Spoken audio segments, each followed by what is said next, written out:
Okay, so life, I would say, is completely different from, the life I had in India or in undergrad.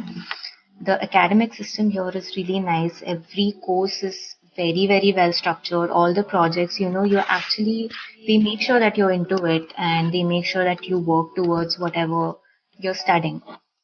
And so, yeah, when I came here in September, it was like a complete transformation. Firstly, I'd like to talk about the location. Irvine is so beautiful. It's also the safest city in US for, it's been ranked the safest for 11 consecutive years, so you don't have to worry about that at all.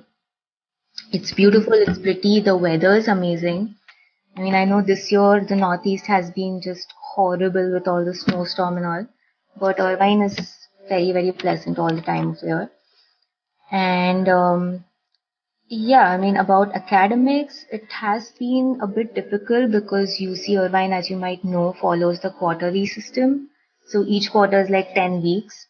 And usually, at least computer science students, they take up 3 courses per quarter. So it gets a bit hectic towards, week 5, 6.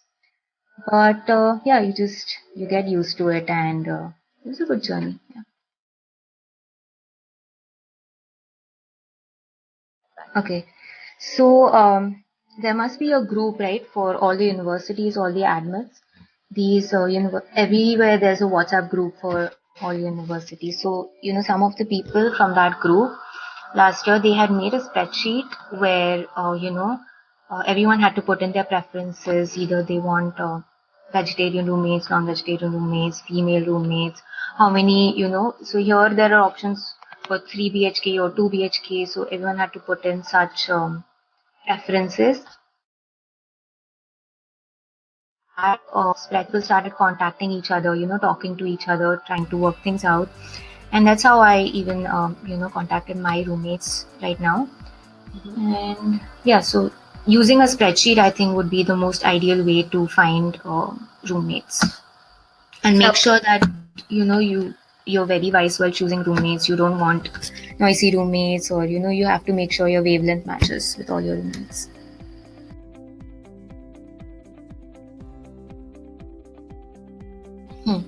So, over here near UC Irvine, usually UCI prefers undergrads and PhDs for on-campus housing. So, if you're an international student and a grad student, usually Indian students stay so there are 3 communities. One is Park West, where I live in. One is Toscana, which is a bit farther from UCI. And one is UTC. So mostly Indian students live at Park West because that's the cheapest option. If you guys are planning to stay at Park West, then I suggest that you contact them immediately, because you need to get on their wait list to, actually get an apartment. So that gets a bit competitive as, June or July nears. So make sure you do that. Contact seniors because they'll be able to help you out. Contact me if you want to. Okay, so usually I had preferred a 2 BHK because 3 BHK would have been a bit too crowded with 6 people and all. So usually people live like 5 in a 2 BHK, which is very convenient. I wouldn't suggest having 4 people in a 2 BHK because it gets a bit too expensive. I did that and I kind of regretted because the rent is like crazy. The rent is a lot over here. And so 5 in a 2 BHK would be ideal. And the apartments are also very, very spacious here at Park West. So I'd suggest go for Park West.